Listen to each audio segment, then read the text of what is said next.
পৃথিবী না জানো আমি তো জানি, আমি কি পাপ করেছি হায়।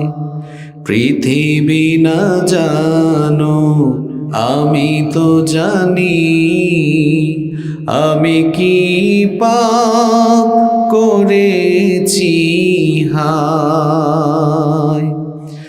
আমার পাপের করলে বিচার, বাঁচার আমার নাই উপায়। দয়াময় তুমি মাফ করো আমায়, মাফ করো আমায়। জেনে না জেনে কত যে আমি করেছি পাপ, কতবার যে করেছি তাওবা, কতবার অনুতাপ। জেনে না জেনে কত যে আমি করেছি পাপ, কতবার যে করেছি তাওবা, কতবার অনুতাপ। দুদিনে আবার সব ভুলে আমি, দুদিনে আবার সব ভুলে আমি মজে গেছি দুনিয়ায়। মাফ করো আমায়। পৃথিবী না জানো আমি তো জানি, আমি কি পাপ করেছি হায়। আমার পাপের করলে বিচার, বাঁচার আমার নাই উপায়। দয়াময় তুমি মাফ করো আমায়, মাফ করো আমায়। আমার পাপের নাই সীমানাই, তুমি মেহেরবান। তুমি রহিম, তুমি রহমান, তুমি দয়াবান। আমার পাপের নাই সীমানাই, তুমি মেহেরবান। তুমি রহিম, তুমি রহমান, তুমি দয়াবান। আমায় তুমি করো গো মাফ, আমায় তুমি করো গো মাফ। এই গুনাহগার এই শুধু চাই, মাফ করো আমায়। পৃথিবী না জানো আমি তো জানি, আমি কি পাপ করেছি হায়। আমার পাপের করলে বিচার, বাঁচার আমার নাই উপায়। দয়াময় তুমি মাফ করো আমায়, মাফ করো আমায়। ইমাম মাহদী আলাইহিস সালাম তিনি দুনিয়াতে কোন সময় আগমন করবেন? মুস্তাদরাকে হাকিমের ভেতরে হাদিস বর্ণিত হয়েছে। হাদিস বর্ণনাকারী সাহাবী হচ্ছেন আবু সাঈদ আল খুদরি রাদিয়াল্লাহু আনহু। তিনি বলেছেন আল্লাহর হাবিব বলেছেন ইয়াখরুজু ফি আখিরি উম্মতি আল মাহদি, নবীজি বলেছেন আমার উম্মতের শেষ জামানায়, কিয়ামতের আগে শেষ জামানায় ইমাম মাহদির আগমন ঘটবে। আওয়াজটা আটকে আছে, আপনি না বললে আপনার আরো অন্য কোনো অপারেটরকে ডাকবেন। আওয়াজ স্মুথ হতে হবে, স্মুথ, যাতে কথা বললেই ছড়িয়ে যায়। তাহলে ইমাম মাহদি আলাইহিস সালাম আসবেন কোন জামানায়? কোন জামানায়? আপনাদের কথাবার্তা কম হবে, আমার আলোচনাও সংক্ষিপ্ত হয়ে যাবে। কথা বুঝতেছেন? গুরুস্থানে ওয়াজ করা মানুষ আমি না, খামাখাই সময় নষ্ট করে লাভ আছে? আপনি যতটুকু শুনবেন বুঝে শুনে যেতে হবে। কথা কি বোঝা যায়? তাহলে এই হাদিস থেকে আমরা জানতে পারলাম ইমাম মাহদি আলাইহিস সালাম কিয়ামতের নিকটবর্তী সময়ে শেষ জামানায় আসবেন।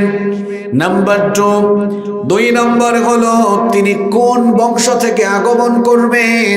ইমাম মাহদি আলাইহিস সালাম তিনি কি আমাদের এই কুলাউড়ার কোন খান বা চৌধুরী বংশ থেকে আসবেন নাকি?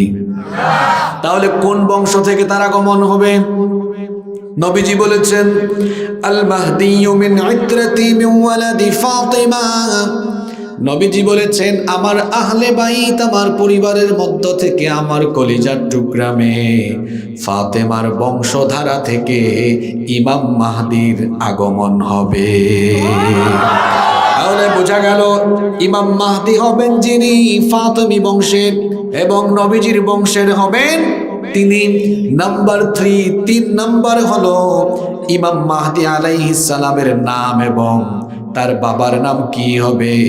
আল্লাহর নবী বলেছেন লা ইয়াযহাবুদ দুনিয়া হাত্তা ইয়াবআসাল্লাহু রাজুলাম মিন আহলি বাইতি, ততদিন পর্যন্ত দুনিয়া ধ্বংস হবে না যতদিন না আমার বংশ থেকে, আমারই বংশের একজন এসে গোটা পৃথিবীকে নেতৃত্ব দেয়, ততদিন পর্যন্ত কিয়ামত হবে না।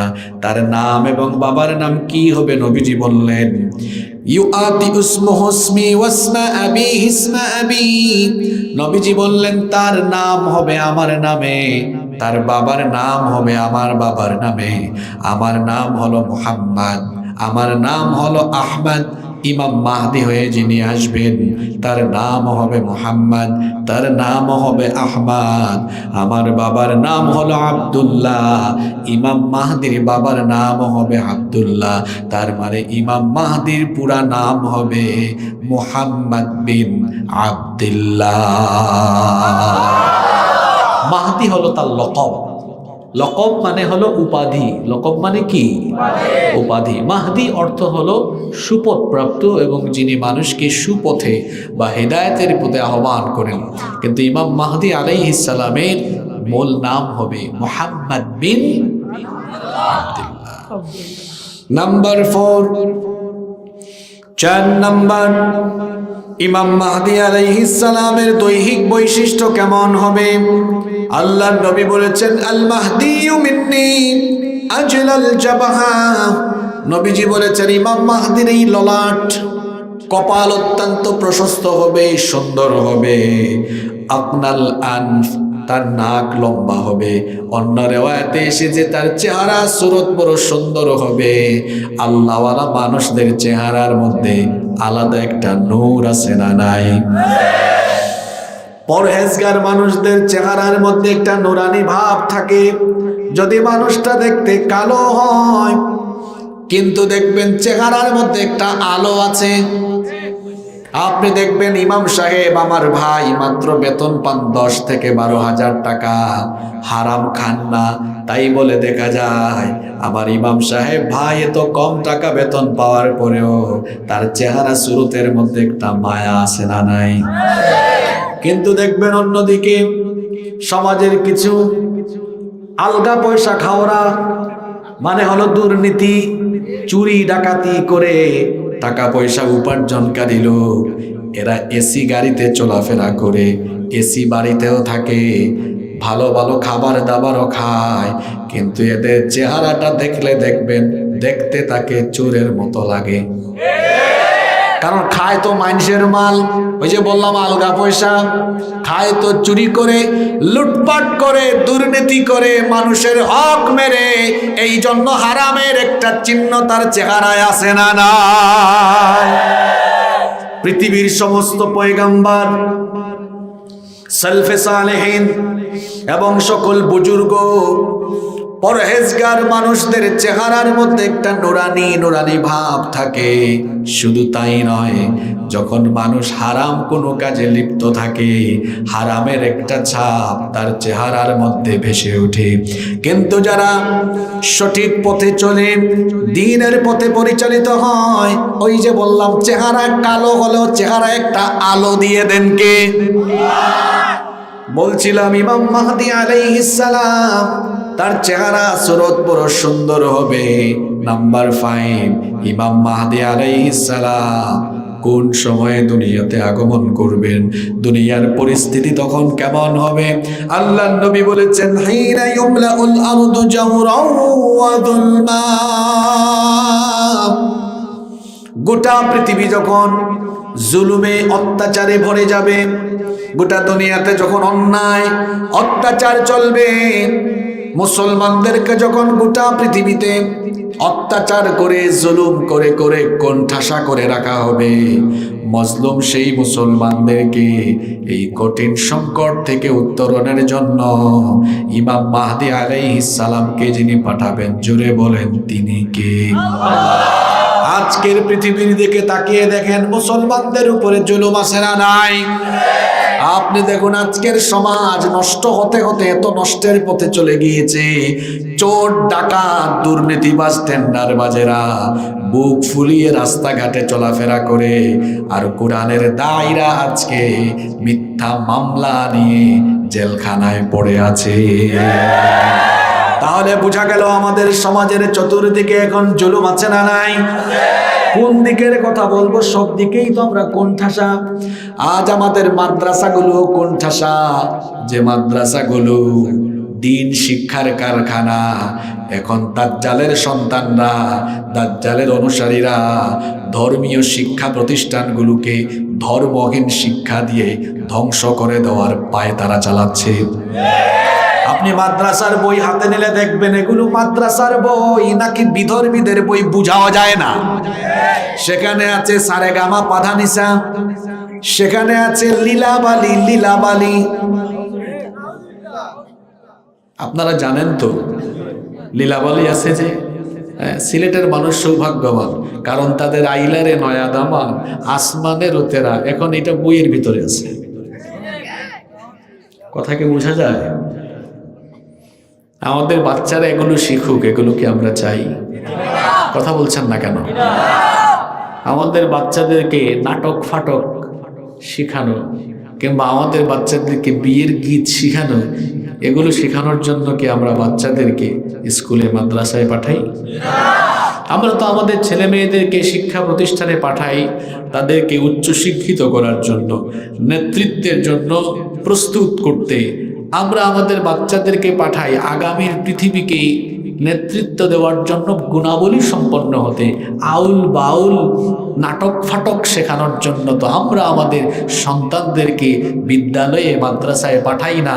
তাহলে শিক্ষা নিয়ে আজকে যে তামাশা শুরু হয়েছে, এ যেন দাজ্জাল আগমনের পূর্বেই দাজ্জালীয় কাজ শুরু হয়ে গিয়েছে।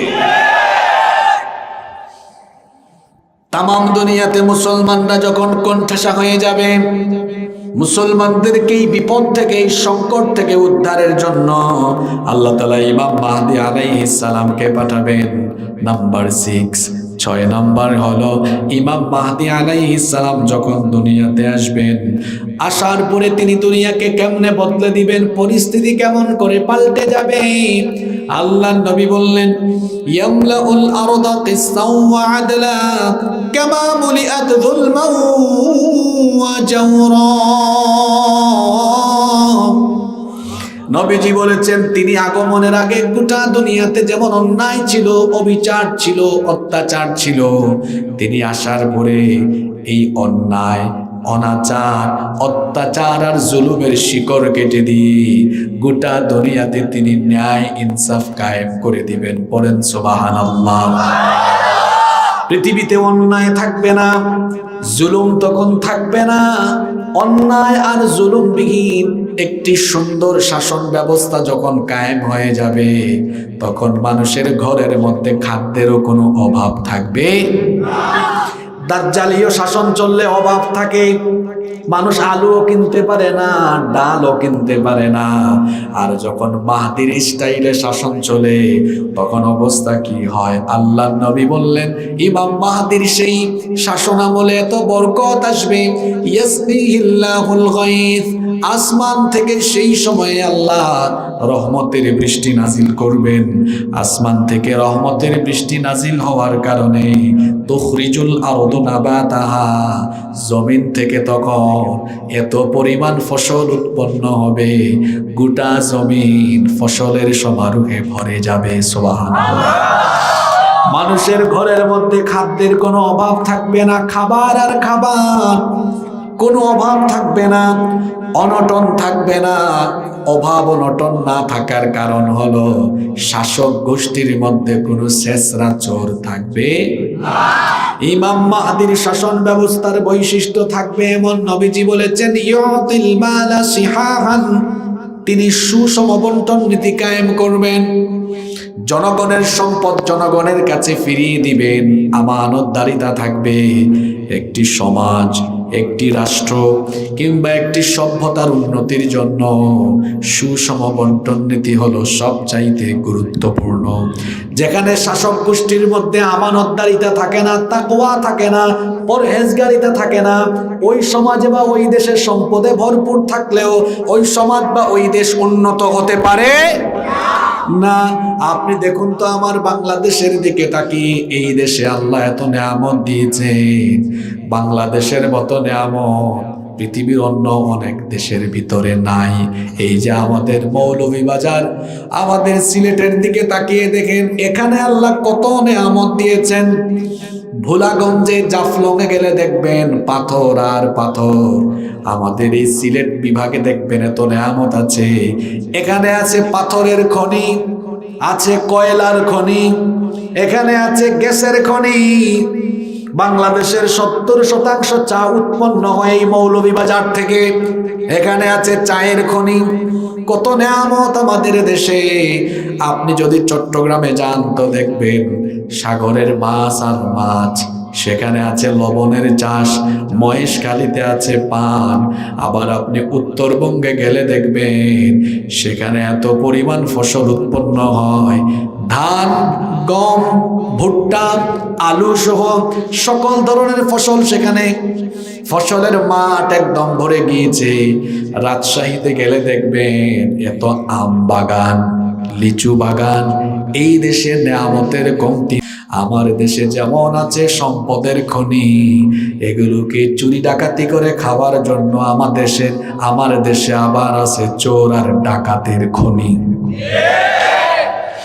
এমন চোরের ঘরের চোর দেখা যায় একবার সুযোগ পাইলে 5 বছর আগে যা ছিল 5 বছর পরে তার থেকে আরো 5 গুণ বাড়ে। অবস্থাটা হলো যেন এমন আঙ্গুল ফুলে কলা গাছ হয়ে যাওয়ার মতো। এই দেশে তো নেয়ামত থাকার পরেও কেন আমাদের অবস্থা এমন হলো? এই জাতির কপাল কেন পুড়ল? কারণ এই জাতি তার ড্রাইভিং সিটে যোগ্য এবং চরিত্রবান ড্রাইভার তারা এখনো বসাতে পারে না।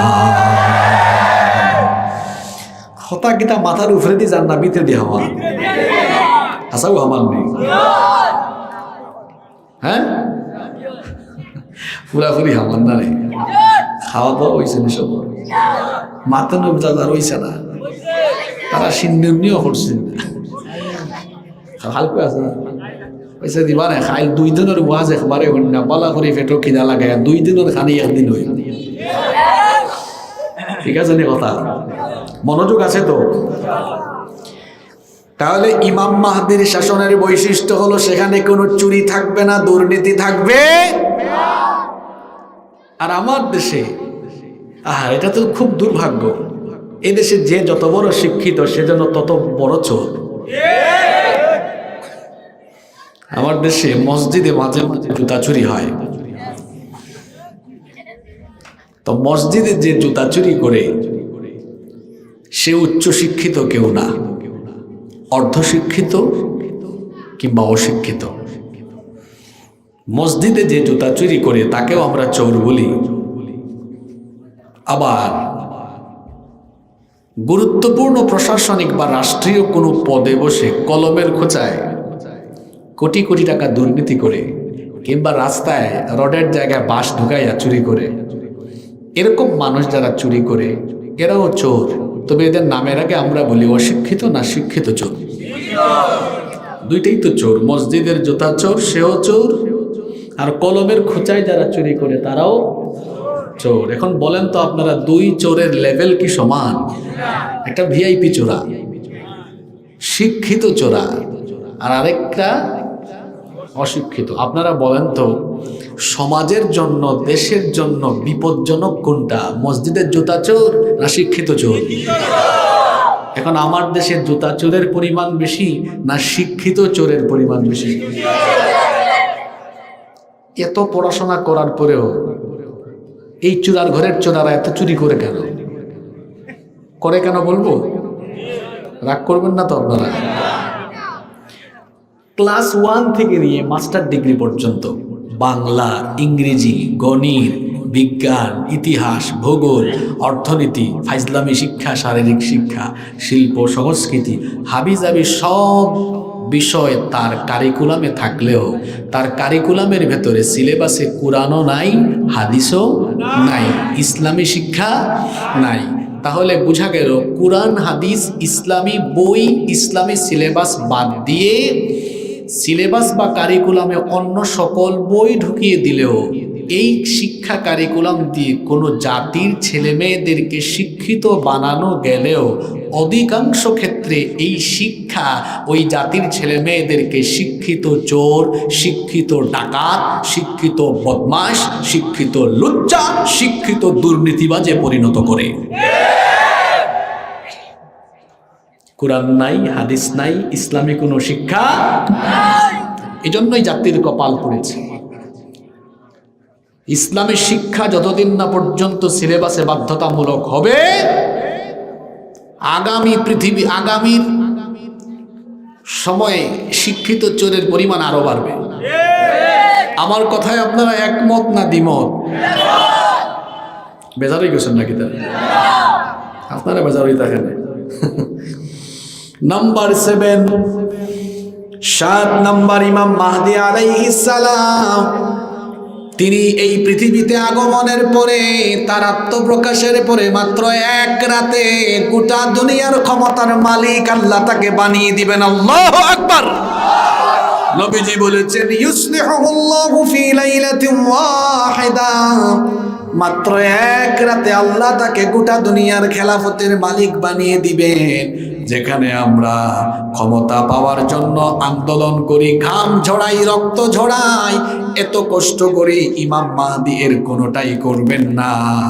মাত্র এক রাতে তাকে গোটা দুনিয়ার ক্ষমতার মালিক যিনি বানায়া দিবেন তিনি কে? কারণ ক্ষমতা দেওয়া কিংবা ক্ষমতা থেকে নামানোর ইচ্ছাটা কার? ক্ষমতা দেন কে? কেড়ে নেন কে? আল্লাহ যদি কোনো অসহায় ব্যক্তিকে, 3 ব্যক্তিকে ক্ষমতা দিতে চান, আল্লাহ পারেন কিনা? আবার আল্লাহ যদি কাউকে ক্ষমতা থেকে জুতার বাড়ি খাওয়াইয়া নামাতে চান, আল্লাহ কি সেটা পারেন কি পারেন না? ইমাম মাহদী আলাইহিস সালাম পৃথিবীতে আসার পরে কোথায় তার আত্মপ্রকাশ ঘটবে এবং কোথায় তাকে লোকেরা চিনে তার হাতে বায়াত গ্রহণ করবে, শুনুন এবার সেই কথা। নাম্বার 8 নাম্বার হলো, আল্লাহর হাবিব বলেছেন ইমাম মাহদী আলাইহিস সালাম গোটা দুনিয়ার মুসলমানদের সংকটাপন্ন মুহূর্তে কাবা ঘর তাওয়াফ করতে আসবেন। আল্লাহর পবিত্র ঘর কাবা শরীফ তিনি যখন তাওয়াফ আরম্ভ করবেন, রুকনে ইয়ামিনী এবং হাজারে আসওয়াদের মধ্যবর্তী জায়গায় তাওয়াফরত অবস্থায় লোকেরা প্রথম তাকে দেখে চিনে ফেলবে। কোন রেওয়ায়াতে এসেছে তার মাথার উপরে ভাসমান মেঘমালা থেকে অদৃশ্য আওয়াজ আসবে, বলা হবে উনি হচ্ছেন আল্লাহর খলিফা মাহদী, তার হাতে তোমরা বায়াত গ্রহণ করো। আল্লাহু আকবার। কাবা ঘরে তখন যারা তাওয়াফরত থাকবে তারা ইমাম মাহদীর হাতে এসে বায়াত আরম্ভ করবে, বায়াত গ্রহণ করবে। এই খবর যখন কাবা ঘরের বাহিরে ছড়িয়ে যাবে তখন মাহদী বিরোধী লোকেরা একত্রিত হয়ে একটি সম্মিলিত বাহিনী প্রেরণ করবে। সেই সম্মিলিত বাহিনী ইমাম মাহদীকে হত্যার জন্য যখন এগিয়ে যাবে তাদের পরিণতি কি হবে শোনেন। ইয়াউদু আইদুম বিল বাইত, নবীজি বলেছেন আমি আশ্চর্য হয়ে যাচ্ছি, কারণে কাবা ঘরে আশ্রিত আমার বংশের সেই ব্যক্তির উপরে যখন আক্রমণের জন্য বাহিনী প্রেরণ করা হবে, ফায়ুবাসু ইলাইহি বাসুন, তার উদ্দেশ্যে যখন সম্মিলিত বাহিনী পাঠানো হবে, ফাইদা কানু বিবাইদা মিনাল আরদি খুসিফা বিহিম, বাইদা নামক উপত্যকায় সেই বাহিনী যাওয়ার পরে আল্লাহ তাআলা ওই বাহিনীকে মাটির তলায় গেড়ে দিবে। আসল মাহদী আর নকল মাহদী এই জায়গাতে আপনি চিনতে পারবেন, কারণ আজ পর্যন্ত দুনিয়াতে প্রায় 30 জন লোক নিজেকে ইমাম মাহদী বলে দাবি করেছে। কতজন? জোরে বলেন। এখন তো গুগল শরীফ আছে, ইউটিউব শরীফ আছে, সার্চ করলে দেখবেন সর্বশেষ 1980 সালে সৌদি আরবের এক ব্যক্তি মোহাম্মদ বিন আবদুল্লাহ আল কাহতানি, সে নিজেকে ইমাম মাহদী বলে দাবি করেছিল। সৌদি গভর্নমেন্ট তখন তাকে হত্যা করার জন্য এক ফোর্স পাঠিয়েছে, ফোর্স গিয়ে গুলি করে তার বুককে ঝাঁঝরা বানিয়ে দিয়েছে। তাহলে বোঝা গেল নকল মাহদীকে গুলি দিয়ে শেষ করা, জোরে বলেন, আসল মাহদীকে বন্দুকের গুলি, বোমা, রকেট, মিসাইল, পারমাণবিক অস্ত্র কোনো কিছু দিয়ে ধ্বংস করা যাবে না। নবীজি বলেছেন ইমাম মাহদীকে আল্লাহ এমনভাবে হেফাজত করবেন, তার উদ্দেশ্যে কোনো বাহিনী পাঠানো হলে তার কাছে যাওয়ার আগে গোটা বাহিনী শুদ্ধ আল্লাহ মাটির তলায় গেড়ে দিবে। কি জাতের নেতা বুঝছেন তো আপনি? হেফাজত করবেন কে? কষ্ট হচ্ছে না তো আপনাদের? নাম্বার 9 নম্বর, ইমাম মাহদী আলাইহিস সালামের খবর যখন গোটা পৃথিবীতে ছড়িয়ে যাবে, নবীজি বলেছেন খুরাসানের দিক থেকে সর্বপ্রথম কালো পতাকাবাহী লোকেরা তার সৈন্য হওয়ার জন্য এগিয়ে যাবে। বর্তমান তুর্কমেনিস্তান, কাজাখিস্তান, উজবেকিস্তান, আফগানিস্তান এই সকল অঞ্চল থেকে কালো পতাকাবাহী লোকেরা সবার আগে ইমাম মাহদীর সৈন্য হওয়ার জন্য কালো পতাকা হাতে নিয়ে তারা দৌড়াবে।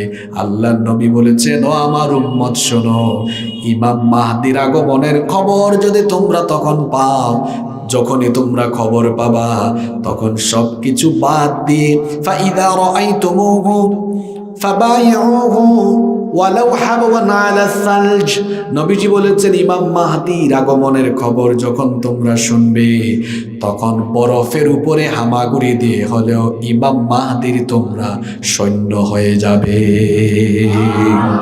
ইমাম মাহদীর আগমনের খবর যদি আপনারা জীবদ্দশায় পেয়ে যান, ইমাম মাহদীর সৈন্য হতে কারা কারা রাজি? দুহাত তুলে দেখান।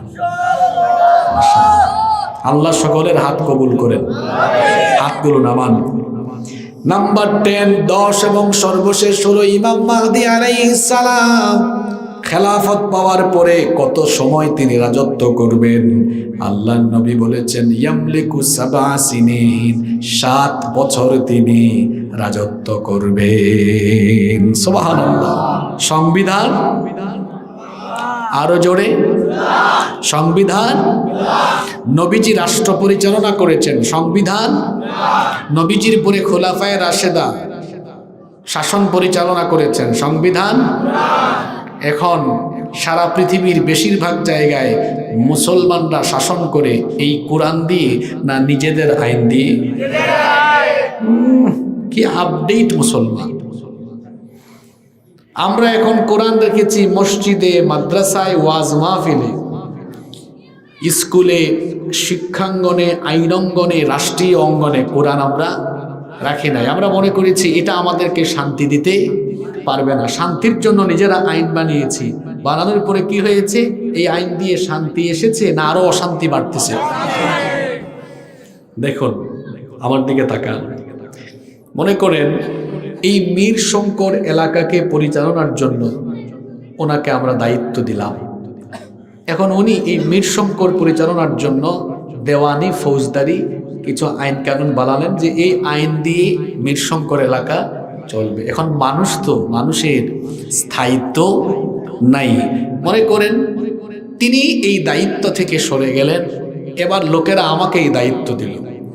আমি দায়িত্ব পাওয়ার পরে আমি মনে করলাম আমার দলে যারা লোকজন আছে এদের মধ্যে বেশিরভাগই শেষরা চোর, মানে চোর ডাকাতদেরকে সাপোর্ট দেওয়া দরকার। আমার আগে তিনি হয়তো চোরের শাস্তি, ডাকাতের শাস্তি খুব কড়া করে দিয়েছেন।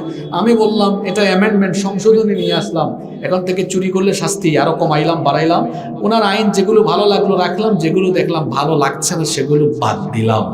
আমারও স্থায়িত্ব নাই। আমার পরে উনি দায়িত্ব পেলেন, উনিও কি করবেন? ওনার নিজের এবং ওনার আশপাশের মানুষের স্বার্থে যে আইন ভালো লাগে রাখবেন, যেটা ভালো লাগে না সেটা রাখবেন না। এজন্যই দেখবেন পৃথিবীর বহু দেশে আইন বানানোর পরে ওই আইন 2 বার, 10 বার, 20 বার সংশোধন হয়। মনে রাখবেন, যারা আইন সংশোধন করে তারা জনগণের কথা চিন্তা করে আইন সংশোধন করে না, তারা নিজেদের স্বার্থ, নিজেদের ক্ষমতার কথা চিন্তা করে তারা আইন সংশোধন করে। আচ্ছা, এবার বিপরীত চিত্র। আমরা ওনাকে বললাম মীর শঙ্কর চালান, আইন আপনি নিজে বানাইতে পারবেন না, এখানে যা আছে জোরে বলেন। উনি যতদিন চালাইলেন, আমার হাতে আসলো চেয়ারের পরিবর্তন, ব্যক্তির পরিবর্তন হলো, আইন ঠিক আছে নাকি বদলে গেছে? এই কোরআনের একটা আইন বাদ দেওয়ার ক্ষমতা আমার বাপ দাদা কারো আছে? আমার পরে তিনি আসলেন, পরিবর্তন করতে পারবেন? তাহলে বোঝা গেল যেটা ফিক্সড, যেটা চূড়ান্ত, এটা দিয়ে মানুষের কল্যাণ হবে। বদলাতে গেলে যে বদলাবে তার নিজের স্বার্থের কথা চিন্তা করবে। ও মুসলমানরা, আপনারা কোন দিন বুঝবেন যারা নিজেদের স্বার্থে আইন বানায়, ওই আইন দিয়ে, ওই সংবিধান দিয়ে কোনোদিনও মানুষের ভাগ্যের পরিবর্তন আসবে না।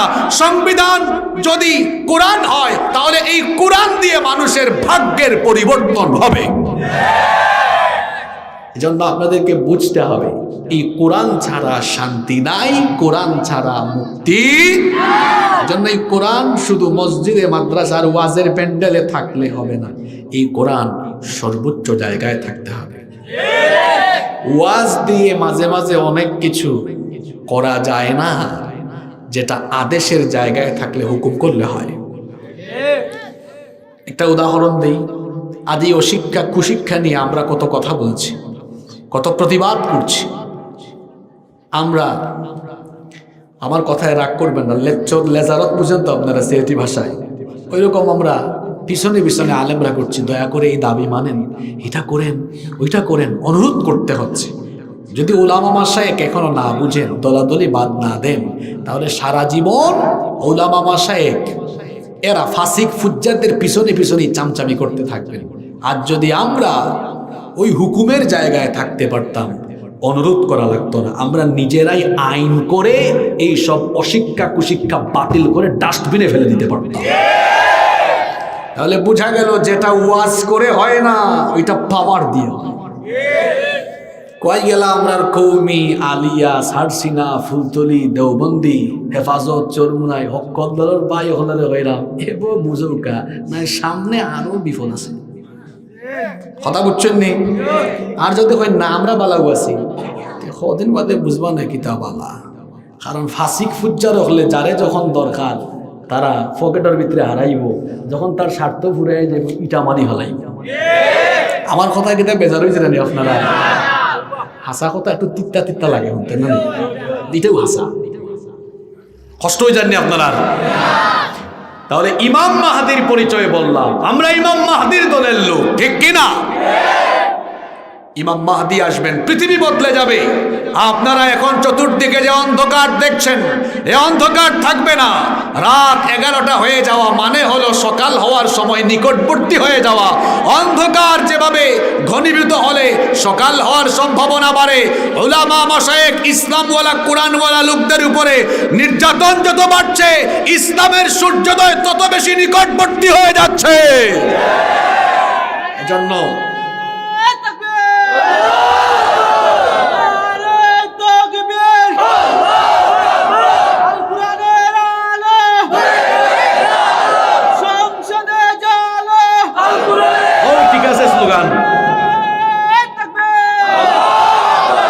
স্লোগান ঠিক আছে এটা, এই স্লোগানের পক্ষে নি আপনারা। ও হন কুরআনের আলো থাকলে আর হওয়া লাগলো না। অনেক দয়া করি অর্থাৎ শিক্ষা অশিক্ষা কুশিক্ষা বাদ দেউকা হন হইলে অনেক মাননীয় স্পিকার, এটা আমাদের দেশের মুসলমানদের চেতনার সাথে যায় না, এটা বাতিল করা হোক। স্পিকার তখন বলতেন এর পক্ষে কারা কারা আছেন, যদি সেখানে কোরআনওয়ালা লোকেরা থাকে সবাই হাত তুলতো, এক আইনের মাধ্যমে এসব অশিক্ষা কুশিক্ষা বাতিল হয়ে যেত। তাহলে বোঝা গেল কোরআন শুধু ওয়াজের প্যান্ডেলে থাকলে হবে না, কোরআন শুধু পার্লামেন্ট উদ্বোধনের আগে তেলাওয়াত করলে হবে না, বরং কোরআনের আইন সমাজের সকল ক্ষেত্রে থাকা লাগবে।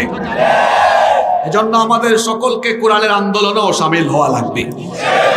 রাজি আছেন তো? আল্লাহ সকলকে কবুল করেন। আপনাদের কষ্ট হচ্ছে না তো?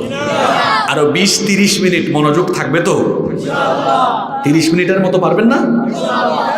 ইমাম মাহদি আসার পরে দুনিয়া বদলে গেল। এখন আর মুসলমানদের উপরে কেউ কথা বলার কোনো সাহস, এরকম সময় যে আসবে আপনাদের কি সন্দেহ হয়? কারো কি সন্দেহ হচ্ছে? গোটা পৃথিবীতে মুসলমানরা এক সমৃদ্ধির যুগ, সোনালী যুগ ফিরে পাবে।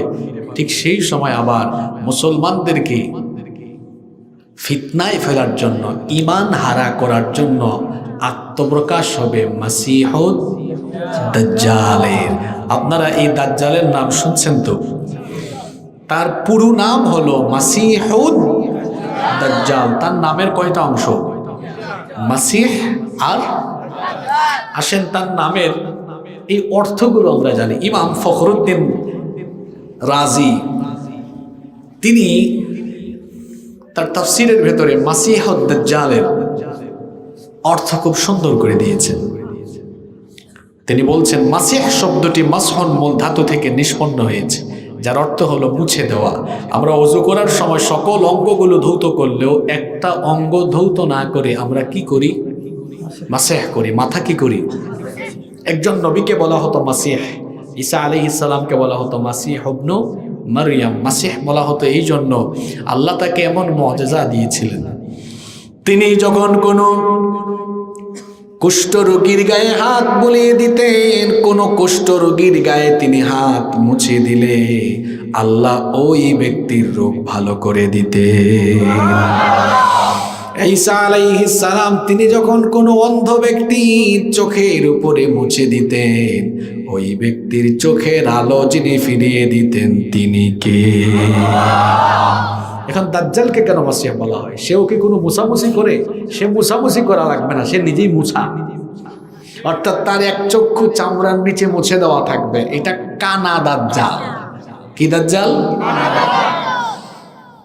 আবার আরবি অভিধান খুললে দেখবেন মাসিহ শব্দের আরেকটা অর্থ হলো ভূপৃষ্ঠে বিচরণকারী। দাজ্জাল নির্দিষ্ট কিছু এলাকা ব্যতীত গোটা পৃথিবীতে দ্রুততার সাথে ঘুরে বেড়াবে আর মানুষের ঈমান হারা করার জন্য সে প্রচেষ্টা চালাবে। এজন্য তাকে বলা হয় মাসিহ। আর দাজ্জাল এটাও আরবি শব্দ, এটা আদ-দাজলু মূল ধাতু থেকে নিষ্পন্ন হয়েছে। এর অর্থ হলো আল খালাত, মানে সত্য মিথ্যার মিশ্রণ ঘটানো। দাজ্জাল হবে সত্যের সাথে মিথ্যা মিশিয়ে দেওয়া ব্যক্তি। সে হবে ভণ্ড, ধোঁকাবাজ, প্রতারক। সে ভণ্ডামি করে, ধোঁকাবাজি করে মানুষকে ফিতনায় ফেলতে চাইবে, এজন্য তার নাম হলো দাজ্জাল। তাহলে মাসিহুদ দাজ্জাল তার পুরা নামের অর্থ হলো মহাভণ্ড, মহাপ্রতারক, ভূপৃষ্ঠে বিচরণকারী মহাপ্রতারক কানা দাজ্জাল। এই দাজ্জালের 12টি বৈশিষ্ট্য 2-3 মিনিটে আমি সংক্ষেপে তুলে ধরছি। আপনাদের মনোযোগ আছে তো? দাজ্জাল কেমন? কোথা থেকে আসবে, অবস্থা কেমন হবে, শুনেন আল্লাহ নবীর হাদিস থেকে আপনারা শুনি। এক নম্বরে নবীজি বলেছেন, জিন ভূত বা অন্য কোন জাতির ভেতর থেকে দাজ্জাল আসবে না, বরং দাজ্জাল হবে মানুষের মতোই। তবে তার মধ্যে কিছু স্বতন্ত্র বৈশিষ্ট্য থাকবে। সে স্বাভাবিক কোনো মানুষ হবে না, সে হবে অত্যন্ত দানব আকৃতির, ডেঞ্জারাস, দেখলেই ভয় লাগে এমন চেহারা সুরত তার থাকবে। নাম্বার 2 নম্বর হলো আল্লাহ নবী বলেছেন আন্নাহু আওয়ার, তার চক্ষু কানা থাকবে, সে হলো কানা দাজ্জাল। সে নিজেকে রব বলে দাবি করবে, বলবে আমি তোমাদের রব। আল্লাহর নবী বলেছেন তোমাদের রব তো অন্ধ নন, দাজ্জালের খপ্পরে পড়ে যেও না, কারণ দাজ্জাল হলো কানা, দাজ্জাল হলো অন্ধ, কিন্তু আমাদের রব মানবীয় সকল দোষ ত্রুটির ঊর্ধ্বে, তিনি কত সুন্দর সেটা আমরা জানি না। মানুষ যদি এত সুন্দর হয়, আসমান জমিন যদি এত সুন্দর হয়, আল্লাহ যে কত সুন্দর আমরা ভাবতেও পারবো।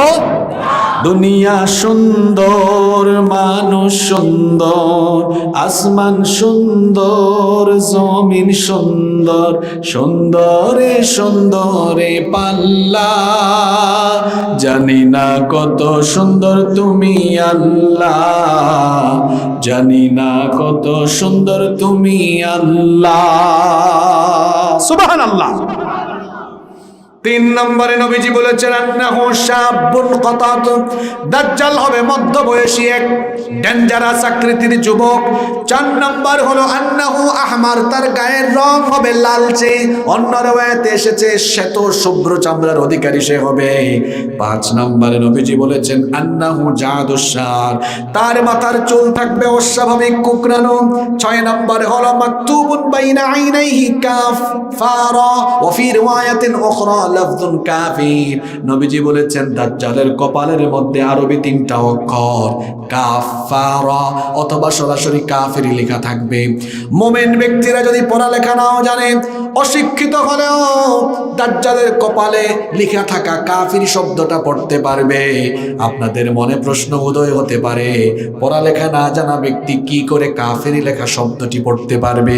নবীজি বলেছেন পড়ালেখা না জানলেও অন্তরের মধ্যে ইমানের নূর থাকার কারণে সেই মুমিন ব্যক্তির অন্তর্দৃষ্টি যিনি খুলে দিবেন তিনি কে? আর বেঈমান মুনাফিক এই সকল লোকদের পড়ালেখা থাকলেও তারা দাজ্জালের কপালে থাকা কাফিরি লেখা পড়তে পারবে না, কারণ তাদের অন্তরের মধ্যে ইমানের নূর থাকবে।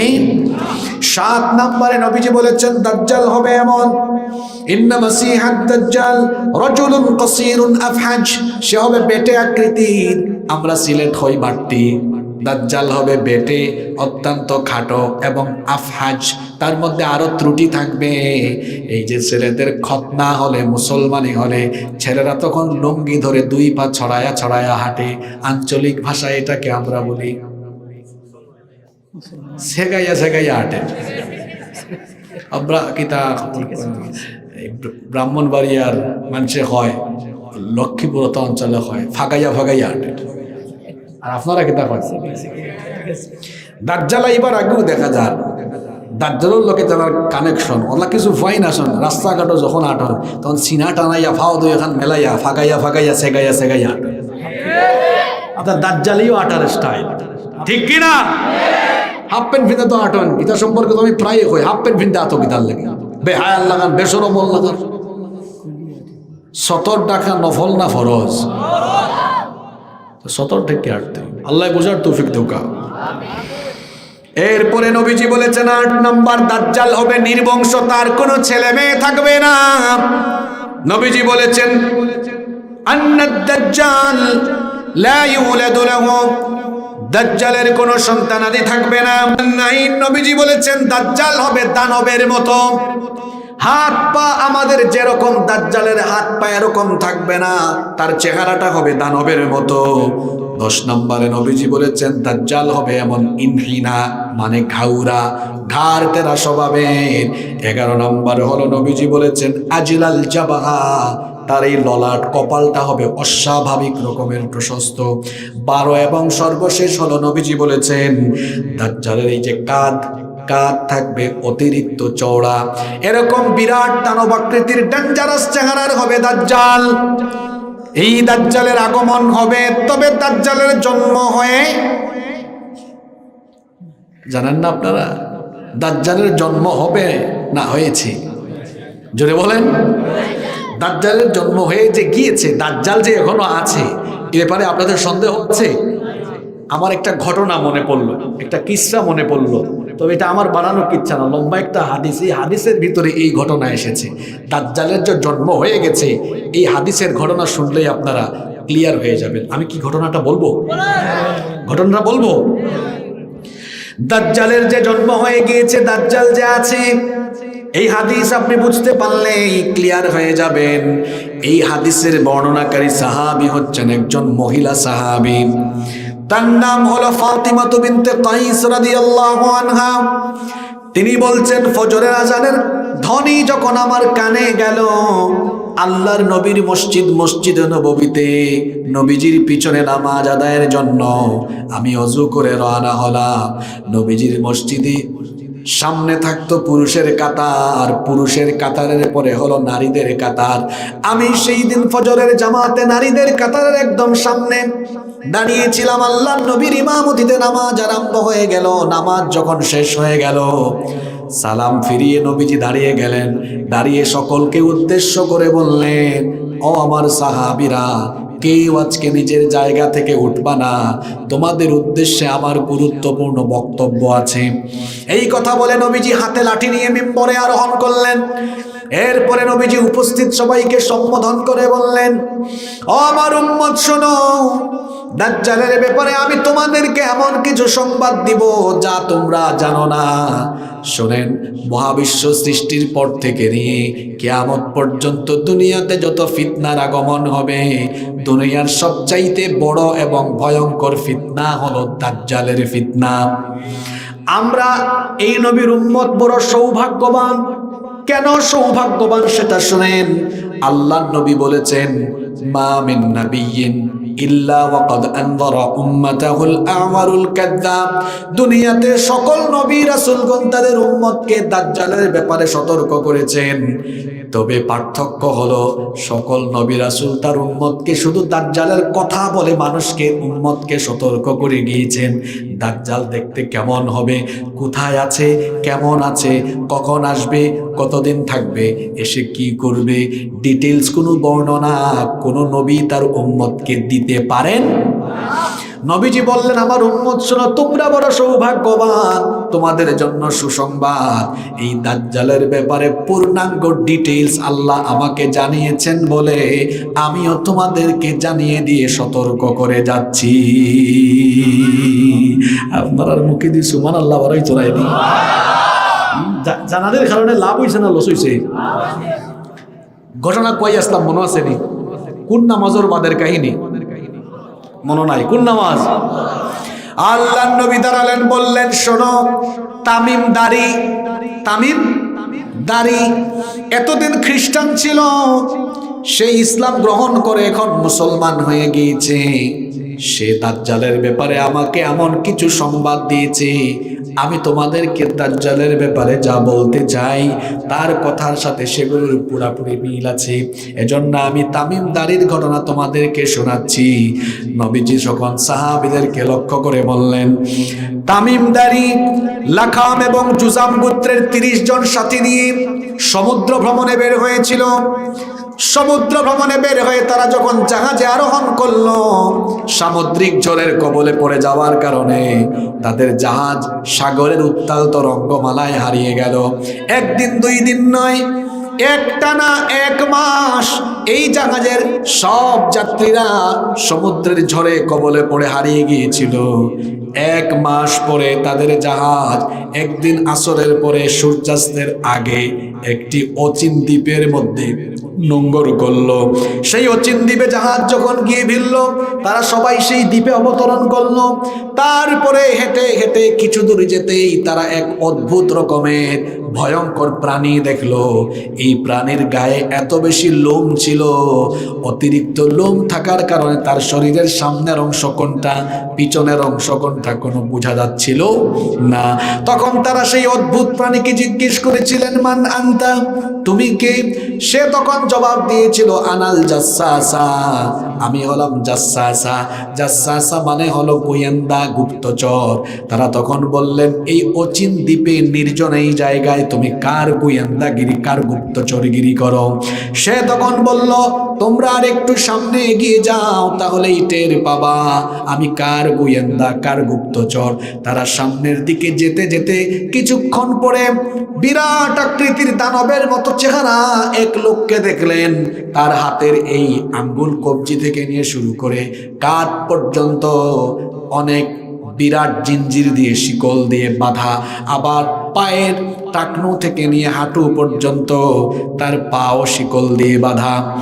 তাকে তারা জিজ্ঞেস করলেন, কি ব্যাপার, এত ভয়ঙ্কর রকমের, এত ডেঞ্জারাস আকৃতি তোমার, এত দানবের মতো চেহারা, তোমাকে এরকম হাত পা শিকলবন্দি করে এখানে কেন বেঁধে রাখা হলো, তুমি কি? সে তখন বলল, আমার পরিচয় জানবা পরে, তোমাদের পরিচয় দাও আগে। তারা তখন বললেন, আমরা আরবের মানুষ, নৌ ভ্রমণে বের হয়ে 30 দিন আমরা সাগরে হারিয়ে গিয়েছিলাম। আজই আমাদের জাহাজ এখানে নোঙ্গর করলো, এখানে আমরা অবতরণ করে একটা অদ্ভুত প্রাণী পেলাম। সে বলল সে নাকি এখানে কারো গুপ্তচর। সে বলল সামনের দিকে আগাতে আগাতে আগাতে তোমার সামনে এসেছি। সে তখন বলল, হ্যাঁ, ওই প্রাণী হলো আমার গুপ্তচর। তারা জানতে চাইলেন, ঠিক আছে তুমি তোমার পরিচয় দাও, তুমি কে?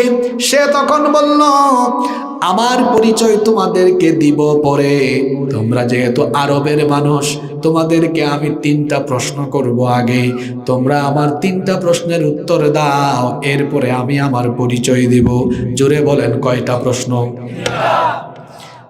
যুবক ভাইয়েরা মনোযোগ দিয়ে হাদিসটা শোনেন, কারণ এই হাদিস কোনো কিচ্ছা না, এখন বর্তমান জামানার সাথে এই কথাগুলো এখন মিলবে ইনশাআল্লাহ।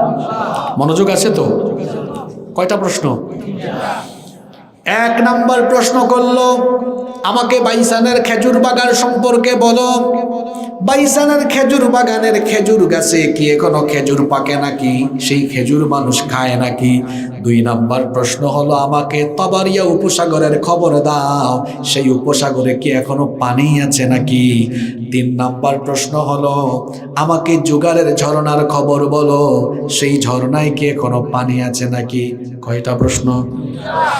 3টা প্রশ্ন যখন সে তাদেরকে করলো, তারা উত্তর দিলেন, তোমার প্রথম প্রশ্ন তুমি করেছো বাইসানের খেজুর বাগান সম্পর্কে। বাইসানের খেজুর বাগানে এখনো খেজুর আছে, বাইসানের খেজুর বাগানের খেজুর থেকে মানুষ এখনো খেজুর পায়। 2 নাম্বার প্রশ্ন করেছো তাবারিয়া উপসাগর সম্পর্কে। এটাকে আপনারা গুগল শরীফে সার্চ করবেন, সি অফ গ্যালিলি নামে। এই তাবারিয়া উপসাগরকে বলা হয় সি অফ গ্যালিলি। তারা বললেন এই সি অফ গ্যালিলির এখনো পানি আছে, সেই পানি এখনো মানুষ চাষাবাদের কাজে প্রয়োজনে ব্যবহার করে। 3 নাম্বার প্রশ্ন করেছে জুগারের ঝর্ণা সম্পর্কে।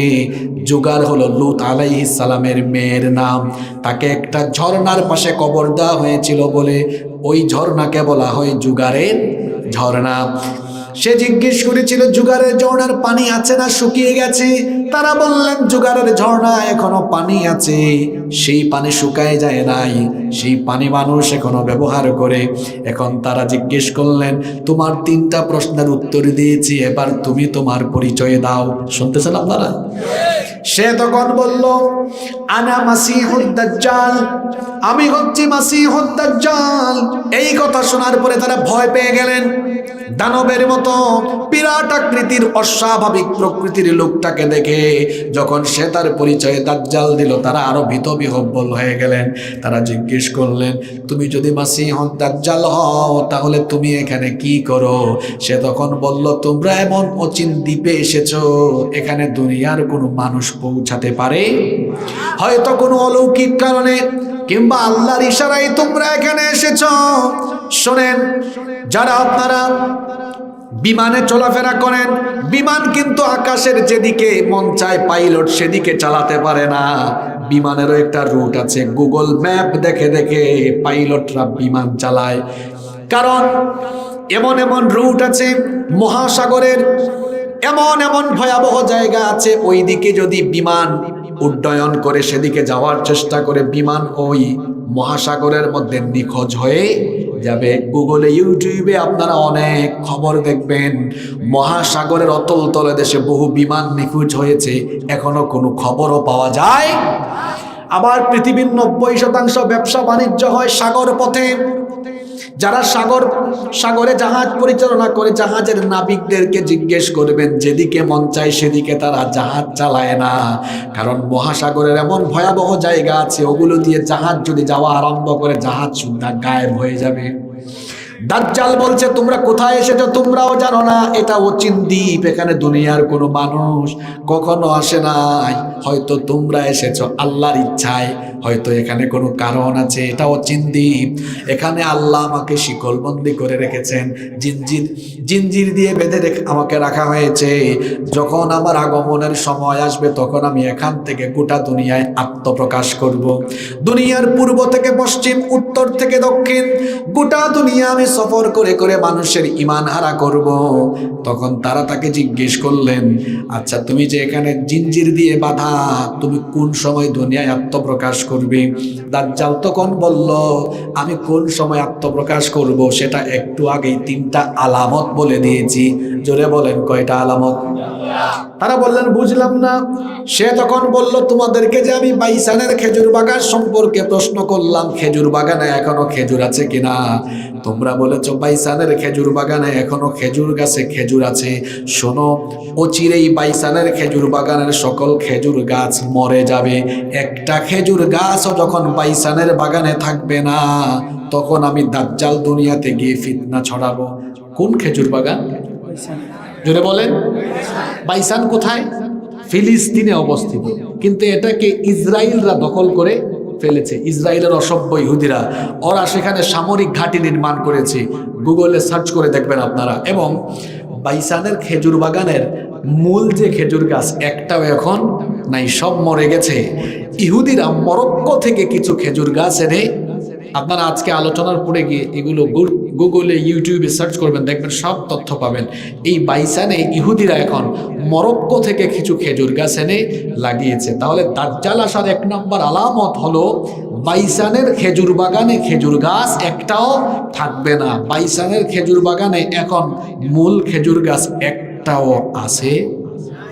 মাতুন না কেন আপনারা? আছে। তাহলে দাজ্জাল আসার আলামত মিলে যাচ্ছে। আসার সময় কাছে না দূরে? সে বলল, আমি 2 নাম্বার প্রশ্ন করেছিলাম তোমাদেরকে, বুহাইরাতুত তাবারিয়া উপসাগর সম্পর্কে, সি অফ গ্যালিলি, বলেছিলাম সেখানে পানি আছে কিনা, সেই পানি কি শুকিয়ে গেছে কিনা? তোমরা বলেছো পানি এখনো আছে। শোনো, খুব তাড়াতাড়ি এই তাবারিয়া উপসাগরের 1 ফোঁটা পানিও থাকবে না, শুকিয়ে যাবে। যখন তাবারিয়া উপসাগরের পানি শুকিয়ে যাবে, তখন আমি দুনিয়ায় ফিতনা ছড়াবো। কোন উপসাগর? মুখেদি মাত পারন না, দাজ্জাল আইয়া ঘোরাঘুরি করেন, আপনার মুখর ভিতরে আপনি খের হারাইয়া বলিছে। আপনি কিতাব ভাবছেন কিচ্ছা শুনাই যাইলাম, মিলাই মিলাই কইরাম কোন জায়গা কই পড়ছে, হারা দখল করছে, কিতাব বানাইছে, সবটাও তো হয়ে যাইলাম। তাবারিয়া, এটার নাম সি অফ গ্যালিলি। ইহুদির বাচ্চানটা হাওটাও দখল করছে। ফিলিস্তিনি ঘরে 1 ফুটা পানি দেয়। এবং তাবারিয়া উপসাগরের পানি প্রায় শুকাইয়া যারগি, প্রায় শুকাইয়া। দাজ্জাল হওয়ার সময় কাছাকাছি না, বহুত দূর।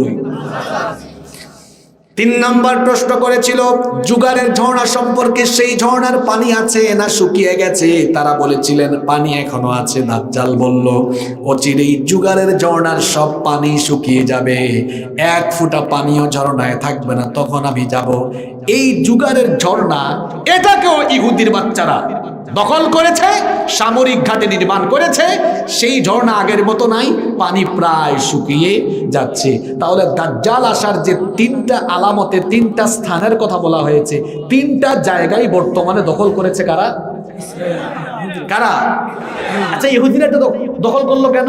কারণ ইহুদিদের আকীদা হলো দাজ্জাল তাদের নেতা, দাজ্জাল তাদের ইমাম। এজন্য ইহুদিরা দাজ্জালকে রিসিভ করার সকল আয়োজন তারা সম্পন্ন করে রেখেছে। তারা আশায় আছে আমাদের নেতা আসবেন আর আমরা পৃথিবী নেতৃত্ব দিব, এটা তাদের স্বপ্ন। কিন্তু এই স্বপ্ন দেখতে দেখতে তাদের স্বপ্ন দুষ হয়ে যাবে, এই স্বপ্ন কোনোদিন পূরণ হবে না। তাহলে দাজ্জাল আমাদের আশেপাশে আসার সময় ঘনিয়ে এসেছে। হাদিস শুনতেছেন তো আপনারা? এরা প্রশ্ন করলেন, আমি আসলে একজন ক্যানভাসার, আমি কিছুই না। নবীজি ফজরের নামাজের পরে সাহাবীদেরকে যে হাদিসটা শুনিয়েছিলেন হুবহু ওই হাদিসটা আজকে মিরসং করে আমি জাস্ট তুলে ধরছি, এর বাইরে আর কিছুই না। আমি যে বেশি জানি বিষয়টা এমন নেই। ওই নবীজি ফজরের নামাজের পরে সাহাবীদেরকে যা শুনিয়েছেন আমিও ওই হুবহু হাদিসটা আপনাদেরকে তুলে ধরছি। বিষয়টা এমন না যে অমুক হুজুরে হচ্ছেন দাজ্জাল আইয়া আল্লাহ, বিষয়টা এমন নেই। নবীজি তো হইয়া গেছেন কোন সময় কি হইব, ঠিক কি না? এরা জিজ্ঞেস করলেন, আচ্ছা বুঝলাম তুমি আসার 3টা আলামত তুমি বলেছো, কিন্তু তুমি দুনিয়াতে যাওয়ার পরে কতদিন অবস্থান করবে? দাজ্জাল তখন বলল, দুনিয়াতে যাওয়ার পরে আমি 40 দিন অবস্থান করব। জোরে বলেন কতদিন? তারা বলল মাত্র 40 দিন। দাজ্জাল বললে তো খুশি হইও না, আমার 40 দিন তোমাদের 40 দিনের মতো নয়। আমার প্রথম দিন হবে 1 বছরের সমান লম্বা, আমার দ্বিতীয় দিনটা হবে 1 মাসের সমান লম্বা, আমার তৃতীয় দিনটা হবে 1 সপ্তাহের মতো লম্বা, আর বাদবাকি 37 দিন হবে স্বাভাবিক দিনের মতো। নবীজি যখন সাহাবীদেরকে ফজরের নামাজের পরে এই কথাগুলো বলছিলেন, সাহাবীরা বললেন, নবী গো, তাহলে তো বোঝা যাচ্ছে দাজ্জাল আসার পরে দুনিয়াটা বড় কঠিন সময়ে পার করতে হবে। ওই যে প্রথম দিন 1 বছরের মতো সমান লম্বা হবে, তো একদিন যদি 1 বছরের মতো সমান লম্বা হয়, তো নামাজ আমরা কেমনে পড়ব? নবীজি বললেন, ফিতনার সময় যেহেতু অনুমান করে করে তোমরা তখন নামাজ আদায় করে নিও। আল্লাহু আকবার। সাহাবীরা জিজ্ঞেস করেছিলেন, ওই যে 30 জন গেলেন, দাজ্জালকে জিজ্ঞেস করেছিলাম, দাজ্জালকে জিজ্ঞেস করেছিলেন, আচ্ছা তুমি দুনিয়াতে যাওয়ার পরে কোথায় কোথায় যাবে, নাকি সব জায়গায়? দাজ্জাল বলল, মক্কা আর মদিনা। অন্য রিওয়ায়াতে এসেছে মসজিদে তুর এবং মসজিদে আকসা। তাহলে 2 হাদিসকে একত্রিত করলে দেখা যায় 4টা জায়গা, মক্কা, মদিনা, মসজিদে তুর, মসজিদে আকসা। এই 4টা জায়গা ব্যতীত গোটা দুনিয়া আমি সফর করব আর মানুষকে বেঈমান বানাবো। কয়টা জায়গা? এই কথা যখন নবীজি সাহাবীদেরকে বলছিলেন, নবীজির হাতের মধ্যে লাঠি ছিল, তখনই তিনি লাঠি দিয়ে মাটিতে আঘাত করেছিলেন মসজিদে নববীতে, আর বলেছিলেন 3 বার, হাদিহি তয়্যিবা, হাদিহি তয়্যিবা, হাদিহি তয়্যিবা। নবীজি বলেছিলেন, এটা আমার পবিত্র শহর মদিনা, এটা আমার পবিত্র শহর মদিনা, এটা আমার পবিত্র শহর মদিনা। এখানে আমি ঘুমিয়ে থাকার কারণে দাজ্জাল এই মদিনায় ঢুকতে পারবে না। মদিনাকে হেফাজত করবেন কে? মক্কা, মদিনা, মসজিদে তুর, মসজিদে আকসা ছাড়া সব জায়গায় যাইব দাজ্জাল। আপনার আর মীর শঙ্কর দাজ্জাল নাই, কোনো জায়গা বাকি থাকতো? কোনো জায়গা বাকি থাকতো? আবার বাদে কিতা করবো, আপনারা জার ফুক দিয়ে দিব না কিতা? ডেঞ্জারাস আকৃতির দাজ্জাল। দাজ্জালকে আল্লাহ এমন এমন ক্ষমতা দিবেন, দাজ্জালের ক্ষমতা বড় সাংঘাতিক। জাগাত মারি ফেলাই দিব, আপনার খাটি ফেলাই দিব, জোড়া লাগাই দিব। ইলা অলৌকিক কিছু জিনিস আল্লাহ দিবা, যাতে শেষ জামানার ইমানদার হলো ইমান আসল না নকল টেস্ট করা যায়। কথা বুঝছেন না আপনারা? আমরা ইমান তো এখন বেজালে পড়া, আমরা ইমান এখন পয়সার কাছে বিকি যায়, আমরা ইমান অঙ্কু পয়সার কাছে বিকি যায়, আমরা ইমান এখন ফদবির কাছে বিকি যায়। আপনারা কথা কিতা কইতাম, নেশাব হলো এখন বহুত আসন, তোরা একটু ফাঁসিক ফুজার হলে ফদ দেলাইলে তারাও কিনা যায়। তা শেষ জামানার ইমানোর দোষা। কথা বুঝছেন নি? আল্লাহর নবী বলেছেন, দাজ্জালের 1 হাতে থাকবে জান্নাত আর 1 হাতে থাকবে জাহান্নাম। কিন্তু তার ওই জান্নাত জাহান্নাম আসল নয়, ওইটা হবে ফেক, ওইটা হবে নকল। সে এসে বলবে আমার উপর ঈমান আনো, না আনলে তোমাদেরকে আমার জাহান্নামের আগুনে পোড়াবো। নবীজি বলেছেন দাজ্জালের খপ্পরে পড়ো না। তোমরা যদি ঈমানের উপর অবিচল থাকো, ঈমানের উপর অবিচল থাকার কারণে দাজ্জাল যদি তোমাদেরকে তার আগুনেও ফেলে, আগুনে পড়ার পরে দেখবা এটা আসলে আগুন নয়, এটা হলো তোমার জন্য জান্নাতের ফুল বাগান। সংক্ষেপে বলছি, গোটা দুনিয়াতে দাজ্জাল এসে যখন ফিতনা আরম্ভ করবে, মানুষকে ঈমান হারা করার জন্য কাজ করবে, এই দাজ্জালকে কতল করার জন্য, হত্যা করার জন্য, এই সংকটাপন্ন অবস্থায় ঈসা আলাইহিস সালামকে আবার যিনি দুনিয়ায় পাঠাবেন তিনি কে? খুব মনোযোগ দিয়ে আপনারা শোনেন। দুনিয়াতে একজন নবীর এখনো ইন্তেকাল হয় নাই, মরণ হয় নাই। ওই নবীর নাম হলো, মুসলমানরা আছে ঈসা নিয়ে, ইহুদি খ্রিস্টানরা আছে মিসা নিয়ে। কারণ ইহুদি খ্রিস্টানরা বিশ্বাস করে ঈসা নবী মারা গিয়েছেন, আর মুসলমানরা মনে করে কোরআনে আছে ঈসা নবীকে আল্লাহ মৃত্যু দেন নাই, ঈসা নবীকে আসমানে উঠায়া রেখেছেন কে?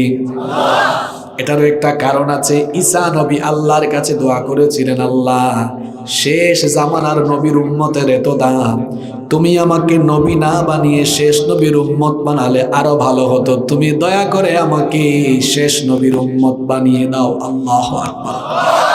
তাই এই দোয়া আল্লাহ কবুল করেছিলেন, এটাও একটা কারণ, এজন্য তিনি এখনো আছেন। শুনেন কিভাবে তাকে আসমানে উঠানো হলো। 2 মিনিটে কি ঘটনাটা বলবো। ঈসা আলাইহিস সালামের সময়ে ইহুদিদের ষড়যন্ত্রে সেই সময়ের জালিম বাদশা বিরাট সৈন্যবাহিনী পাঠালো ঈসা নবীর বাড়ি ঘেরাও করে ঈসা নবীকে হত্যা করার জন্য। সৈন্যরা গিয়ে ঈসা নবীর বাড়ি ঘেরাও করে ফেললো। ঈসা নবীর বাড়ির চারদিকে তারা অবস্থান করলো। ঈসা আলাইহিস সালাম ঘরের মধ্যেই ছিলেন।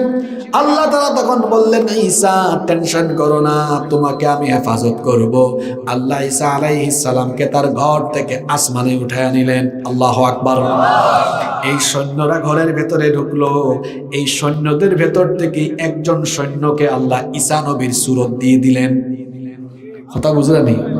আল্লাহ এটা পারতা নাই তো পারবা নেই।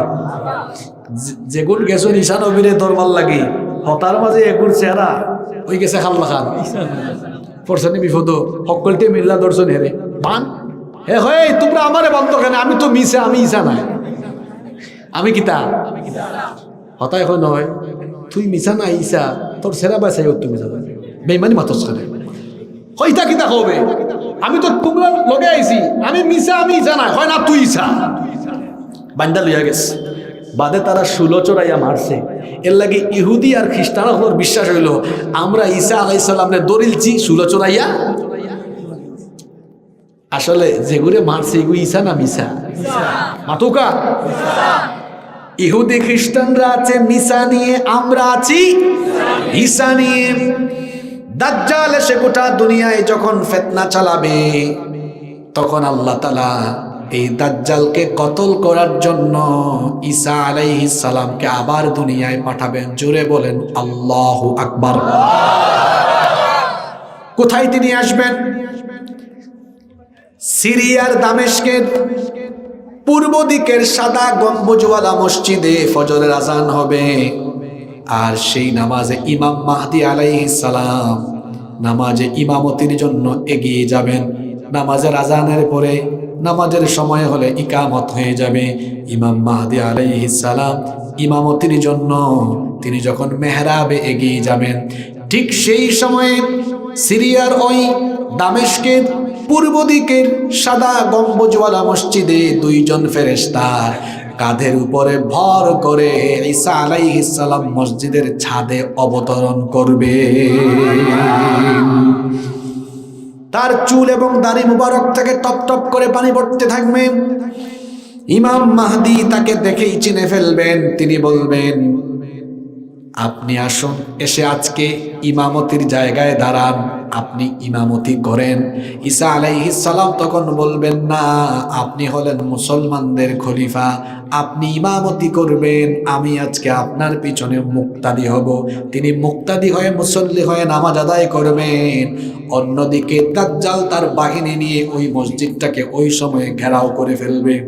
মসজিদের বাহিরে দাজ্জাল তার বাহিনী নিয়ে ঘেরাও করবে, আর ঈসা আলাইহিস সালাম এবং ইমাম মাহদী দুইজন দাঁড়িয়ে নামাজের শেষে বক্তৃতা করবেন, বলবেন, তোমাদের কোনো টেনশন নাই, আমি ঈসাকে আল্লাহ পাঠিয়েছেন দাজ্জালকে কতল করার জন্য। সুবহানাল্লাহ। টেনশন নাই, চলো এখন রওনা দিব। দাজ্জাল তার বাহিনীকে আমরা মোকাবেলা করব। তারা তো আর জানেন না দাজ্জাল এসে মসজিদের চতুর্পাশ ঘিরে ফেলেছে। মসজিদের দরজা খুলেই দেখবেন দাজ্জাল তার বাহিনী নিয়ে হাজির। দাজ্জালও জানে না ঈসা নবী নামাজের আগেই চলে এসেছেন, পাঠিয়েছেন কি আল্লাহ। হাদিসে এসেছে, নবীজি বলেছেন, লবণ পানিতে দিলে যেমন লবণ গলে যায়, লবণ পানিতে দিলে লবণ থাকে না, লবণ গলে যায়। নবীজি বলেছেন, লবণ পানিতে দিলে লবণ যেমন গলে যায়, দাজ্জাল ঈসা নবীকে দেখে গলে যাওয়ার মতো অবস্থা হবে। ঈসা আলাইহিস সালামকে দেখার পরে দাজ্জাল তার বিরাট এই বাহিনী ফেলে রেখে সে দৌড় আরম্ভ করবে, পালানো আরম্ভ করবে। আল্লাহু আকবার। ঈসা আলাইহিস সালাম তিনি তখন মুমিনদেরকে বলবেন, তোমরা তোমাদের জিনিস সামলাও, আর আমি গিয়া আমার জিনিস সামলাই। বুঝছো না রে? তোমরা তোমরা জিনিস সামলাও, আমি আমার জিনিস গিয়া সামলাই না। মুমিন হলে আরম্ভ করবা, ইহুদি হলে সুব। ইদিন অনান সুব আরম্ভ হইব, সুব খাইয়া ইটা গিয়া দেয়ালর আড়াল লুকাইবা। ইদিন দেয়ালর ফাত্তর ইটোর জবান আল্লাহ খুলি দিলাইবা।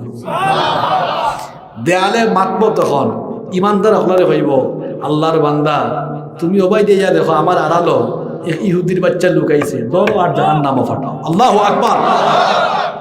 গাছের আড়ালে লুকাইলে গাছেও মাতব, গাছেও কথা কইব, সুবহানাল্লাহ। আর হিবা ঈসা আলাইহিস সালামে হিগুরে দৌড়াইতে, হিগু কিগু আতুকা হিগুরে দৌড়াইতে দৌড়াইতে দৌড়াইতে দৌড়াইতে ফিলিস্তিনের একটা অঞ্চল আছে লুদ, লাম দাল পেশ লুদ। ইকানরে এখন ইহুদি হলে দখল, ওই দেখলানি ইহুদি হলে দাজ্জাল আওয়ার সকল জায়গা তারা দখল করছে। এখন এই যে ইসরায়েলের যে রাজধানী তারা ঘোষণা করছে তেল আবিব, তেল আবিব থেকে খুব নিকটবর্তী জায়গা হইল লুদ, লুদ সিটি। লুদ একটা শহরের নাম, এখানে বাবে লুদ একটা আছে। ও হে লুদ বাবে লুদও গিয়া যখন হামাইব, ওই সময় তান্দ্রে গিয়া মিস্টার দাজ্জালরে গিয়া দরবা ঈসা আলাইহিস সালাম দরিয়া হনু তান্দ্রে শেষ তল করবা। আল্লাহু আকবার। দাজ্জাল শেষ, দাজ্জালর বাহিনীও শেষ। আগামী পৃথিবী ইসলামের পৃথিবী, মুসলমানদের পৃথিবী। আগামীর পৃথিবীতে কাফির, মুশরিক, ইহুদি, খ্রিস্টান, বেঈমান, মুনাফিকেরা আগামীর পৃথিবীতে অধপতিত হবে, লাঞ্ছিত হবে। মুসলমানরা পৃথিবীকে নেতৃত্ব দিবে ইনশাআল্লাহ। তবে আমাদেরকে সতর্ক হতে হবে, দাজ্জালের ফিতনায় পড়া যাবে। এখন আপনি বলবেন, হুজুর দাজ্জাল আসার বহু বাকি আছে, আমি দাজ্জালের ফিতনায় কিভাবে পড়বো? দাজ্জালের আত্মপ্রকাশের আগে, দাজ্জাল আসার আগে দাজ্জালের সন্তানরা দাজ্জালের কাজ চালাচ্ছে। এখন প্রশ্ন হলো, দাজ্জালের অনুসারী কারা? হাদিসে এসেছে ইরানের রাজধানী তেহরান থেকে নিকটবর্তী শহর আসফাহান শহরের 70,000 ইহুদিরা হবে দাজ্জালের অনুসারী। অন্য হাদিসে এসেছে ইহুদিরা হলো দাজ্জালের অনুসারী, এবং কিছু অপদার্থ মহিলারাও দাজ্জালের অনুসারী হবে। তাহলে দাজ্জালের বেশিরভাগ অনুসারীরা ইহুদি, বেশিরভাগ অনুসারীরা। আচ্ছা, এখন রাগ করবানি কিছু কথা কইলে। দাজ্জালের অনুসারী হল যে আমার খান্দাত আসন দেখাই দিলাই। দাজ্জালের বেশিরভাগ অনুসারী হইলা ইহুদি, আর ইহুদি হলোর প্রধান খাইসলত হইল পৃথিবীর শ্রেষ্ঠ সুদকুর হইলা ইহুদি হল। তাহলে আমরার সমাজও মুসলমানের নাম ধারণ হইরা সুদ খাইরা যেতাইনতে, ইটা সবটি রইলা দাজ্জালের রুহানি সন্তান। দাজ্জাল হওয়ার আগে দাজ্জালের ছেলেফেলা ওখানে আসেননি আপনার খান্দা ভাই? সুদ করে হলে মনে হয় খুব রাগ করিচ্ছেন, কয় থেকে হুজুর এখন আনছেন একবারে আমরা শেষ হয়ে গেছে। এখানে আমার কথা নেই, ইহুদি ওদের খাইসলত আপনার মাঝে আছে না নাই? এর বাদে আউকা কোরআন আল্লাহ কইছেন ইহুদি হল হইলা মুসলমান হলর প্রধান দুশ্মন। মুসলমান হলর লোকেরা সবচেয়ে বেশি দুশ্মনী করে। আমরা সমাজে অনেক নাম আব্দুর রহমান আব্দুল সমাদ হইলেও ইতার খাম হইল ইহুদি হল লাগান। এরা আলিম ওলামা দেখতে পারে না, দাড়িওয়ালা টুফিওয়ালা মানুষ দেখতে পারে না, দিন কায়েমের আন্দোলনের মানুষ দেখতে পারে না। যারা আব্দুর রহমান আব্দুল সমাদ নাম লইয়া আলিম ওলামা দেখতে পারে না, দিনের কাজ বালা কাজ দেখতে পারে না, ইতা আসলে মানুষের জাত না, ইতা দাজ্জালর জাত। দাজ্জাল আসেনি আমরা সাইরে ভাই দিই। আচ্ছা এবার ইলেবন এর বাদে আওকা দাজ্জাল আবার বাদে গোটা দুনিয়াত ফিতনা চালাইব।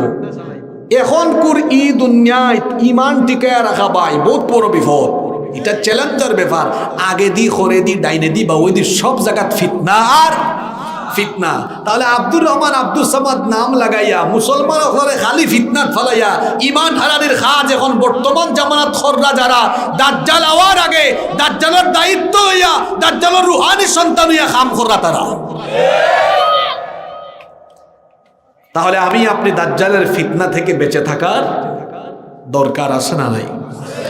আসুন আমরা আলোচনার শেষ পর্যায়ে 5 মিনিটে দাজ্জালের ফিতনা থেকে বাঁচার জন্য কয়েকটা আমল শিখে যাব। বলেন ইনশাআল্লাহ। এই 3টা আমল মুখস্থ করতে পারবেন তো আপনারা? 1 নাম্বার তাওহীদের ব্যাপারে গভীর জ্ঞান লাভ করা। জাহান্নাম ওয়া মিন আযাবিল কবর ওয়া মিন ফিতনাতিল মাহইয়া ওয়াল মামাত ওয়া মিন ফিতনাতিল মাসিহিদ দাজ্জাল। দোয়াটা খুব ছোট, এটা আপনারা চাইলেই মুখস্থ করতে পারবেন। এত সুন্দর দোয়া নবীজি শিখিয়েছেন। হে আল্লাহ, তুমি আমাদেরকে জাহান্নামের আযাব থেকে, কবরের আযাব থেকে বাঁচাও, আমাদেরকে জীবন মরণের ফিতনা থেকে বাঁচাও এবং আমাদেরকে দাজ্জালের ফিতনা থেকে বাঁচাও। বলেন আমিন। কয়টা আমল বললাম? 2টা। 3 এবং সর্বশেষ আমল হলো এই কোরআনের ভেতরে একটা সূরা আছে, সূরার নাম হলো সূরাতুল আল কাহাফ। মুসলিম শরীফের মধ্যে হাদিস বর্ণিত হয়েছে, নবীজি বলেছেন মান হাফিযা 10 আয়াতিন মিন আউয়ালি সূরাতিল কাহফি উসিমা মিন ফিতনাতিদ দাজ্জাল ওয়া ফি রিওয়ায়াতিন উখরা মান হাফিযা 10 আওয়াখিরি মিন সূরাতিল কাহফি উসিমা মিন ফিতনাতিদ দাজ্জাল। নবীজি বলেছেন যে ব্যক্তি সূরা কাহফের প্রথম দিকের 10 আয়াত অথবা শেষের দিকের 10টা আয়াত মুখস্থ করবে, তাকে দাজ্জালের ফিতনা থেকে যিনি বাঁচিয়ে দিবেন তিনি কে? সূরা কাহাফের প্রথম দিকের 10 আয়াত অথবা শেষের দিকের 10 আয়াত। আপনারা অনেক মেধাবী মানুষ, আপনারা চাইলে প্রথম বা শেষ দিক থেকে মাত্র 10 আয়াত মুখস্থ করা ব্যাপার না। একদিনে 1 আয়াত যদি মুখস্থ করেন 10 দিনে আপনারা পারবেন না? কয়টা আমল শিখায় গেলাম? 1 নাম্বার, মাশাআল্লাহ আমার ভাই খুব মনোযোগ আছে। 1 নাম্বার তাওহীদের জ্ঞান লাভ করা। 2 নাম্বার সালাম ফিরানোর আগে একটা দোয়াই কেইছি না নেই, এই দোয়াটা পড়া। 3 নাম্বার সূরা কাহাফের প্রথম অথবা শেষের দিকের 10টা আয়াত আপনারা মুখস্থ করবা। মা বলে হলো যারা বাড়ি থেকে শুনছেন আপনারাও আমলের চেষ্টা করবা। আল্লাহ তৌফিক দৌকা হোক, আমিন। আর আমরা যেন দাজ্জালের অনুসারী না হই, দাজ্জালের ফিতনার যেন না পড়ি, ইমাম মাহদির অনুসারী হইয়া আমরা যেন আল্লাহওয়ালা মুত্তাকি পরহেজগার হইয়া জীবন পরিচালনা করতাম পারি। আল্লাহ আমরা সবরে তৌফিক দান করুকা। আমরা সবাই হই আমিন।